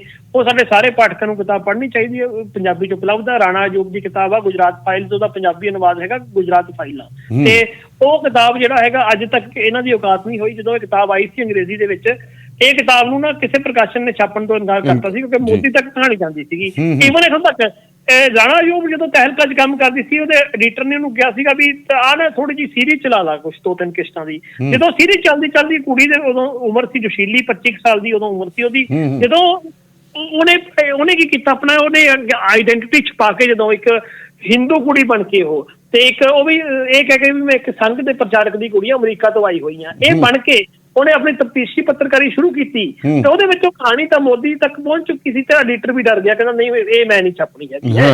ਅਮਿਤ ਸ਼ਾਹ ਦੀ ਇੰਟਰਵਿਊ ਮੋਦੀ ਦੀ, ਫਿਰ ਕੁੜੀ ਨੇ ਕੀ ਕੀਤਾ ਕਿ ਉਸ ਉਹਨੂੰ ਕਿਤਾਬ ਰੂਪ ਦਿੱਤਾ। ਜਦੋਂ ਕਿਤਾਬ ਰੂਪ ਦੇਣ ਲੱਗਾ, ਕੋਈ ਪ੍ਰਕਾਸ਼ਨ ਨਾ ਛਾਪੇ। ਫਿਰ ਆਪਣੇ ਗਹਿਣੇ ਗੁਣੇ, ਜਿਹੜੀ ਉਹਦੀ ਮਾਂ ਨੇ ਉਹਦੇ ਵਿਆਹ ਵਾਸਤੇ ਗਹਿਣੇ ਗੁਣੇ ਬਣਾ ਕੇ ਰੱਖੇ ਸੀ, ਉਹ ਗਹਿਣੇ ਵੇਚ ਕੇ ਉਹਨੇ ਉਹ ਕਿਤਾਬ ਕੱਢੀ, ਆਪਣੇ ਤੌਰ ਤੇ ਹੀ ਕੱਢੀ ਮਤਲਬ ਉਹ ਕਿਤਾਬ। ਅੱਜ ਉਹ ਕਿਤਾਬ ਜਿਵੇਂ ਗਲਤ ਨਹੀਂ ਤੇ ਘੱਟੋ ਘੱਟ ਭਾਰਤ ਦੀਆਂ 12-13 ਭਾਸ਼ਾਵਾਂ ਦੇ ਵਿੱਚ ਛਪ ਚੁੱਕੀ ਹੈਗੀ ਆ। ਉਹ ਪੰਜਾਬੀ 'ਚ ਵੀ ਛਪੀ ਹੈ, ਉਹਦੇ ਵਿੱਚ ਸਾਰਾ ਕੁਝ ਵੀ ਆ ਵੀ ਗੁਜਰਾਤ 'ਚ ਕੀ ਹੋਇਆ ਹੈਗਾ, ਉਹ ਆਪਣੇ ਜਿਹੜੇ ਸਰੋਤਿਆਂ ਨੂੰ ਜ਼ਰੂਰ ਪੜ੍ਹਨੀ ਚਾਹੀਦੀ ਹੈ। ਜੀ। ਤੇ ਯੂਪੀ, ਕਿਉਂਕਿ ਦਿਨ ਸਮਝ ਲਓ ਚੋਣ ਪ੍ਰਚਾਰ ਤਾਂ ਕੱਲ ਨੂੰ ਮੇਰੇ ਖਿਆਲ ਕਈ ਥਾਵਾਂ 'ਚ ਯੂਪੀ 'ਚ ਤੇ ਬੰਦ ਹੋ ਜਾਊਗਾ। ਯੂਪੀ ਤੇ ਉੱਤਰਾਖੰਡ ਦੀ ਪੋਲਿਟਿਕਸ ਕੀ ਬੋਲ ਰਹੀ ਹੈ ਜੀ? ਯੂਪੀ 'ਚ ਅੱਜ ਵੋਟਾਂ ਪੈ ਰਹੀਆਂ ਨੇ, ਦਰਨਲੀ ਸਾਹਿਬ ਇਹਦੇ ਵਿੱਚ ਵੋਟਾਂ ਪੈ ਚੁੱਕੀਆਂ ਨੇ। ਤੇ ਦੂਜੇ ਪਾਸੇ ਉੱਤਰਾਖੰਡ ਦੀ ਜਿਹੜੀ ਸਥਿਤੀ ਹੈ, 70 ਸੀਟਾਂ ਨੇ ਇਸ ਸੂਬੇ ਦੇ ਵਿੱਚ। 17 ਦੇ ਵਿੱਚੋਂ ਮੇਨ ਮੁਕਾਬਲਾ ਕਾਂਗਰਸ ਭਾਜਪਾ ਦੇ ਵਿੱਚ ਹੈ, ਕਾਂਗਰਸ ਤਕੜੀ ਹੈ। ਬੀਜੇਪੀ ਬੀਜੇਪੀ ਦੇ ਵਿੱਚ ਕਾਂਗਰਸ ਨਾਲੋਂ ਵੱਧ ਰਫੜ ਹੈ ਅੰਦਰੂਨੀ ਤੌਰ ਤੇ, ਜਿਵੇਂ ਪੰਜਾਬ 'ਚ ਲੱਗਦਾ ਨਾ ਵੀ ਕਾਂਗਰਸ ਪਾਟੋ ਧਾੜਾ, ਇੱਥੇ ਬੀਜੇਪੀ ਪਾਟੋ ਧਾੜ ਹੋਈ ਹੋਈ ਹੈ। ਪੁਸ਼ਕਰ ਸਿੰਘ ਧਾਮੀ ਜਿਹੜਾ ਮੁੱਖ ਮੰਤਰੀ ਹੁਣ ਬਣਾਇਆ ਸੀ, ਉਹ ਮੁੱਖ ਮੰਤਰੀ ਦਾ ਵਿਰੋਧ ਆ। ਇੱਥੋਂ ਹਾਲਤ ਇਹ ਹੋ ਚੁੱਕੀ ਹੈ ਕਿ ਪੁਸ਼ਕਰ ਸਿੰਘ ਧਾਮੀ ਲਈ ਆਪਣੀ ਸੀਟ ਕੱਢਣੀ ਮੁਸ਼ਕਲ ਹੋ ਰਹੀ ਹੈਗੀ ਹੈ। ਇਹ ਇੱਥੇ ਬੀਜੇਪੀ ਦਾ ਕੰਮ ਅੜਿਆ ਹੋਇਆ। ਹੁਣ ਬੀਜੇਪੀ ਇਹਨੂੰ ਕਵਰ ਕਰਨ ਦੇ ਲਈ 2-3 ਮੁੱਦੇ ਚਲਾਉਣ ਲੱਗੀ। ਇੱਕ ਤਾਂ ਹਿੰਦੂ ਮੁਸਲਮਾਨਾਂ ਵਾਲਾ ਉਹਦਾ ਪਿਆਰਾ ਮੁੱਦਾ ਹੈਗਾ, ਤੇ ਉੱਥੇ ਚਲਾ ਰਹੀ ਹੈ ਕਿ ਦੇਖੋ ਜੀ ਜਿਹੜਾ ਹਰੀਸ਼ ਰਾਵਤ ਹੈ, ਜਿਹੜਾ ਕਾਂਗਰਸ ਦਾ ਮੁੱਖ ਮੰਤਰੀ ਪਦ ਦਾ ਦਾਅਵੇਦਾਰ ਆ, ਇਹਦਾ ਜੀ ਇੱਕ ਮੁਸਲਮਾਨ ਯੂਨੀਵਰਸਿਟੀ ਬਣਾ ਰਿਹਾ, ਕਿਉਂ ਬਣਾ ਰਿਹਾ ਹੈਗਾ। ਤੇ ਦੂਜੇ ਪਾਸੇ ਇੱਕ ਮੁੱਦਾ ਉੱਥੇ ਹੀ ਚੱਲ ਰਿਹਾ ਹੈਗਾ ਵੀ ਦੇਖੋ ਜੀ ਆਪਣੇ ਪਹਾੜੀ ਇਲਾਕਿਆਂ ਦੇ ਵਿੱਚ ਬਾਹਰੋਂ ਮੁਸਲਮਾਨ ਆ ਕੇ ਕਬਜ਼ਾ ਕਰ ਰਹੇ ਨੇ, ਜਿਹੜਾ ਕਿ ਪਹਿਲਾਂ ਕਦੇ ਮੁੱਦਾ ਹੀ ਨਹੀਂ ਹੁੰਦਾ ਸੀ ਉੱਥੇ। ਇਸ ਤਰ੍ਹਾਂ ਦੇ ਮੁੱਦੇ ਹੁਣ ਕਿੰਨੇ ਕੁ ਅੱਗੇ ਆਉਂਦੇ ਨੇ, ਲੋਕਾਂ ਨੂੰ ਪ੍ਰਭਾਵਿਤ ਕਰਨੇ ਦੇਖਣੇ ਆ। ਹਾਲ ਦੀ ਘੜੀ ਉੱਥੇ ਮਜ਼ਬੂਤ ਕਾਂਗਰਸ ਪਾਰਟੀ ਹੈ ਤੇ 4 ਸੀਟਾਂ ਦੇ ਉੱਤੇ ਆਮ ਆਦਮੀ ਪਾਰਟੀ ਜਿੱਤ ਤਾਂ ਨਹੀਂ ਰਹੀ, ਪਰ ਉਹ ਵੋਟਾਂ ਦਾ ਗਣਿਤ ਜਿਹੜਾ ਵਿਗਾੜਨ ਦੀ ਤਾਕਤ ਰੱਖਦੀ ਹੈ। ਤੇ ਭਾਵੇਂ ਕਿ ਆਮ ਆਦਮੀ ਪਾਰਟੀ ਦਾਅਵਾ ਕਰਦੀ ਵੀ ਅਸੀਂ 10 ਸੀਟਾਂ ਲੈ ਜਾਵਾਂਗੇ, ਸੀਟ ਉਹਨਾਂ ਨੇ ਮੇਰੇ ਖਿਆਲ ਦੇ ਵਿੱਚ, ਜਿੰਨੇ ਕਿ ਮੈਨੂੰ ਉੱਤਰਾਖੰਡ ਬਾਰੇ ਨੌਲੇਜ ਹੈ ਜਾਂ ਮੈਂ ਪਤਾ ਕੀਤਾ, ਸੀਟ ਉਹਨਾਂ ਨੇ ਇੱਕ ਵੀ ਨਹੀਂ ਲੈਣੀ ਹੈਗੀ, ਪਰ ਉਹ 4-5 ਤੇ ਕਹਾਣੀ ਵਿਗਾੜ ਸਕਦੇ ਆ ਕਿਸੇ ਪਾਰਟੀ ਦੀ। ਤੇ ਦੂਜੀ ਚੀਜ਼ ਹੈਗੀ ਆ ਉੱਥੇ ਮੇਨ ਜਿਹੜੀਆਂ ਜਾਤਾਂ ਨੇ, ਇੱਕ ਤਾਂ ਹੈਗੀ ਆ ਠਾਕਰ, ਦੂਜਾ ਬ੍ਰਾਹਮਣ। ਤੇ ਉਹ ਦਲਿਤ ਵਗੈਰਾ ਜਾਂ ਕੁਝ ਹੋਰ ਏਡਾ ਮੁੱਦਾ ਹੈ ਨਹੀਂਗਾ ਉੱਥੇ। ਠਾਕਰ ਬ੍ਰਾਹਮਣ ਚ ਆਮ ਤੌਰ ਦੇ ਉੱਤੇ ਕਈ ਵਾਰ ਟਸਲਬਾਜ਼ੀ ਰਹਿੰਦੀ ਆ ਉੱਥੇ। ਇਹ ਉੱਥੇ ਦੀ ਜਿਹੜੀ ਮੇਨ ਸਿਆਸਤ ਦੀ ਚੀਜ਼ ਹੈ। ਤੇ ਅੱਜ ਕੱਲ ਜਿਹੜੇ ਹੈਗੇ ਆ ਲੋਕਲ ਮੁੱਦੇ ਉੱਥੇ ਹਾਵੀ ਨੇ। ਤੁਹਾਨੂੰ ਪਤਾ ਵੀ ਜਿਹੜੇ ਪਹਾੜੀ ਲੋਕ ਆ ਉਹਨਾਂ ਦੇ ਮੁੱਦੇ ਆਪਾਂ ਮੈਦਾਨੀ ਲੋਕ ਸਮਝ ਨਹੀਂ ਸਕਦੇ ਹੈਗੇ। ਤੇ ਰੋਜ਼ਗਾਰ ਦਾ ਸਭ ਤੋਂ ਵੱਡਾ ਮੁੱਦਾ ਵੀ ਇੱਥੇ ਕੋਈ ਲੋਕਾਂ ਨੂੰ ਬਾਹਰ ਜਾਣਾ ਪੈਂਦਾ ਹੈਗਾ। ਇਹ ਮੁੱਦਿਆਂ ਉੱਤੇ ਦੋਵੇਂ ਪਾਰਟੀਆਂ ਆਪੋ ਆਪਣੀ ਸਿਆਸਤ ਕਰ ਰਹੀਆਂ ਨੇ। ਜੀ ਜੀ। ਤੇ ਯੂਪੀ ਦੇ ਵਿੱਚ ਕਿਸਾਨ ਅੰਦੋਲਨ ਕਿੰਨਾ ਕੁ ਅਸਰ ਦਿਖਾ ਰਿਹਾ ਜੀ? ਦੇਖੋ ਕਿਸਾਨ ਅੰਦੋਲਨ ਅਸਰ ਇੱਥੇ ਹੀ ਦਿਖਾ ਰਿਹਾ ਜਿਹੜਾ ਆਪਣਾ ਵੈਸਟਰਨ ਯੂਪੀ। ਉਹ ਤੋਂ ਬਾਅਦ ਨਹੀਂ, ਉਹ ਤੋਂ ਬਾਅਦ ਵਿੱਚ ਕੀ ਹੈ ਨਾ, ਉਹ ਹਿੰਦੂ ਮੁਸਲਮਾਨ ਵਾਲਾ ਕਾਰਡ ਉਸੇ ਤਰ੍ਹਾਂ ਚੱਲ ਰਿਹਾ। ਵੈਸਟਰਨ ਯੂਪੀ ਵਿੱਚ ਵੀ ਮੈਂ ਤੁਹਾਨੂੰ ਦੱਸਾਂ ਵੀ ਉੱਥੇ ਕੀ ਹੋ ਰਿਹਾ। ਉੱਥੇ ਬੀਜੇਪੀ ਨੇ ਦੇਖਿਆ ਵੀ ਹੁਣ ਇੱਥੇ ਲੜਾਈ ਹਿੰਦੂ ਮੁਸਲਮਾਨ ਵਾਲੀ ਤਾਂ ਚੱਲਣੀ ਨਹੀਂ ਹੈਗੀ। ਇਹਨਾਂ ਨੇ ਕੀ ਕੀਤਾ, ਜਿਹੜੀਆਂ ਜਾਤਾਂ ਨੇ ਨਾ, ਜਾਤਾਂ ਦੀਆਂ ਸਭ ਜਾਤਾਂ ਹੁੰਦੀਆਂ ਨੇ, ਜਿਵੇਂ ਗੋਤਾਂ ਦੇ ਹੋ ਗਏ, ਉਹਨਾਂ ਵਿੱਚ ਪਾੜ ਪਾਉਣੀ ਸ਼ੁਰੂ ਕਰ ਦਿੱਤੀ ਹੈ ਵੀ ਚੱਲ ਇਹਨਾਂ ਨੂੰ ਹੁਣ ਜੇ ਮਤਲਬ ਧਰਮ ਦੇ ਨਾਂ ਤੇ ਨਹੀਂ ਕੰਮ ਹੁੰਦਾ ਤਾਂ ਜਾਤ ਦੇ ਨਾਂ ਤੇ ਕਰਕੇ ਦੇਖ ਲਿਆ। ਉਦਾਹਰਨ ਦੇ ਤੌਰ ਤੇ ਇਹ ਯਾਦ ਰੱਖਣ ਆਪਣੇ ਸਰੋਤੇ, ਗੁਜਰਾਤ ਦੇ ਵਿੱਚ ਜਦੋਂ 2007 ਦੀ ਇਲੈਕਸ਼ਨ ਸੀਗੀ, 7 ਦੇ ਐਂਡ 'ਚ ਹੋਈ ਸੀ, ਉਦੋਂ ਹੋਇਆ ਕਿ ਕੇਸ਼ਵ ਭਾਈ ਪਟੇਲ ਨੂੰ ਇਹਨਾਂ ਨੇ ਖੜਾ ਕਰ ਦਿੱਤਾ ਸੀਗਾ ਕਾਂਗਰਸ ਨੇ ਮੁੱਖ ਮੰਤਰੀ ਦੇ ਚਿਹਰੇ ਦੇ ਵਜੋਂ। ਮਤਲਬ ਆਪਣਾ ਕੇਸ਼ਵ ਭਾਈ ਨੂੰ ਆਪਣੇ ਨਾਲ ਰਲਾ ਲਿਆ ਸੀਗਾ। ਉਹ ਪਟੇਲਾਂ ਦੀ ਆਬਾਦੀ ਕਾਫੀ ਜ਼ਿਆਦਾ ਹੈਗੀ ਆ, ਮਤਲਬ ਕਾਫੀ ਜ਼ਿਆਦਾ ਨਹੀਂ, ਆਧਾਰ ਹੈ, ਮਤਲਬ ਉਹ ਇੱਕ ਉਹਦਾ ਦਾ ਵਰਚਸਵ ਹੈ ਜਿਹਨੂੰ ਆਪਾਂ ਕਹਿੰਦੇ ਹੁੰਦੇ ਆ। ਹੁਣ ਉਹਨੂੰ ਤੋੜਨ ਲਈ ਬੀਜੇਪੀ ਨੇ ਉਦੋਂ ਚਾਲ ਚੱਲੀ ਸੀਗੀ। ਪਟੇਲਾਂ ਦੀਆਂ ਦੋ ਬਰਾਦਰੀਆਂ ਨੇ, ਲੇਵਾ ਪਟੇਲ ਤੇ ਕੜਵਾ ਪਟੇਲ, ਦੋਵੇਂ ਆਪਸ ਵਿੱਚ ਲੜਾ ਦਿੱਤੇ, ਦੋਵੇਂ ਆਪਸ ਵਿੱਚ ਪਾੜ ਪਾਤਾ। ਪਟੇਲ ਹੀ ਪਟੇਲਾਂ ਦੇ ਵਿਰੁੱਧ ਖੜੇ ਕਰ ਦਿੱਤੇ ਉੱਥੇ 2007 ਦੇ ਐਂਡ ਵਾਲੀ ਜਿਹੜੀ ਇਲੈਕਸ਼ਨ ਸੀ ਵਿਧਾਨ ਸਭਾ ਦੀ। ਫਿਰ ਹੋਇਆ ਕਿ ਨਤੀਜਨ ਜਿਹੜਾ ਨਰਿੰਦਰ ਮੋਦੀ ਪਟੇਲਾਂ ਨੂੰ ਲੜਾ ਕੇ ਆਪਣੀ ਵੋਟ ਬੈਂਕ ਜਿਹੜੀ ਹੈਗੀ ਆ ਤਕੜੀ ਕਰ ਗਿਆ, ਉੱਥੋਂ ਦੁਬਾਰੇ ਸੱਤਾ ਵਿੱਚ ਆ ਗਿਆ। ਇਹੀ ਕੰਮ ਹੁਣ ਵੈਸਟਰਨ ਯੂਪੀ ਜੇ ਹਿੰਦੂ ਮੁਸਲਮਾਨ ਨਹੀਂ ਲੜਦੇ ਤਾਂ ਚੰਗਾ, ਫਿਰ ਐਂ ਕਰੋ ਜਿਹੜੀਆਂ ਬੈਕਵਰਡ ਤੇ OBC ਜਾਤਾਂ ਉਹਨਾਂ ਦੇ ਵਿੱਚ ਵੀ ਜਿਹੜੇ ਸਭ ਉਹ ਬਣੀਆਂ ਹੋਈਆਂ ਨੇ ਕਾਸਟ ਨੇ, ਉਹਨਾਂ ਨੂੰ ਆਪਸ ਵਿੱਚ ਲੜਾ ਦਿਓ। ਇਹ ਕੰਮ ਚੱਲ ਰਿਹਾ। ਸੋ ਇਹ ਗੱਲਾਂ ਨੇ। ਕੁਝ ਹੋਰ ਖਾਸ ਜੀ? ਇਸ ਤੋਂ ਬਿਨਾਂ ਆਉਂਦੇ ਸਮੇਂ ਦੇ ਵਿੱਚ ਪੰਜਾਬ ਆਪਣੇ ਲਈ ਕਾਫੀ ਇੰਪੋਰਟੈਂਟ ਹੋਊਗਾ। ਖਾਸ ਕਰਕੇ ਆ 2-3 ਦਿਨਾਂ ਬਾਅਦ ਮੈਂ 14 ਜਾਂ 15 ਨੂੰ ਫਿਰ ਪੰਜਾਬ ਦੌਰੇ ਤੇ ਆ। ਮਾਲਵੇ ਦੇ ਵਿੱਚ ਸ਼ੁਰੂ ਹੋਊਗਾ। ਮਾਲਵੇ ਸ਼ਾਇਦ ਬਠਿੰਡੇ ਆਇਆ, ਤੁਹਾਨੂੰ ਮਿਲ ਕੇ ਜਾਊਂਗਾ। ਤੇ ਇਹਦੇ ਤੋਂ ਬਿਨਾਂ ਮਨੀਪੁਰ ਦੇ ਵਿੱਚ ਕਹਾਣੀ ਜਿਹੜੀ ਹੈਗੀ ਆ, ਮਨੀਪੁਰ ਵੀ, ਕਿਉਂਕਿ ਮਨੀਪੁਰ ਲੁਕਿਆ ਰਹਿੰਦਾ ਸੂਬਾ, ਉਹਦੀ ਸਿਰਫ ਦੱਸਦੇ ਆ ਕਿਉਂਕਿ ਅਗਲੀ ਵਾਰ ਚਰਚਾ ਕਰ ਲਾਂਗੇ। ਮਨੀਪੁਰ ਦੇ ਵਿੱਚ ਹਾਲ ਦੀ ਘੜੀ ਪੋਜੀਸ਼ਨ ਜਿਹੜੀ ਹੈਗੀ ਆ ਹੰਗ ਵਾਲੀ ਬਣਦੀ ਜਾ ਰਹੀ ਹੈਗੀ ਆ। ਤੇ ਗੋਆ ਦੇ ਵਿੱਚ ਦਿਲਚਸਪ ਹੈ, ਕੁਝ ਬੰਦੇ ਹੰਗ ਕਹਿ ਰਹੇ ਨੇ, ਕੁਝ ਕਹਿ ਰਹੇ ਨੇ ਕਿ ਨਹੀਂ ਐਤਕੀ BJP ਵਾਪਸ ਜਾਊਗੀ। ਉਹਦਾ ਉੱਥੇ ਵਾਲੀ ਸਥਿਤੀ ਅਸਪਸ਼ਟ ਬਣੀ ਹੋਈ ਹੈ। ਜੀ ਜੀ ਜੀ ਜੀ। ਸੋ ਤੁਹਾਡਾ ਬਹੁਤ ਬਹੁਤ ਸ਼ੁਕਰੀਆ ਜੀ, ਮਿਹਰਬਾਨੀ, ਧੰਨਵਾਦ ਤੁਹਾਡਾ। ਸੋ ਇਹ ਸਨ ਸ਼ਿਵਿੰਦਰ ਜੀ ਸਾਡੇ ਨਾਲ। ਤੇ ਫਿਲਹਾਲ ਇੱਕ ਬ੍ਰੇਕ ਦਾ ਸਮਾਂ, ਤੇ ਬ੍ਰੇਕ ਤੋਂ ਬਾਅਦ ਫਿਰ ਹਾਜ਼ਰ ਹੁੰਨੇ। ਜੁੜੇ ਰਹੋ ਰੇਡੀਓ ਪੰਜਾਬ ਟੁਡੇ ਦੇ ਨਾਲ।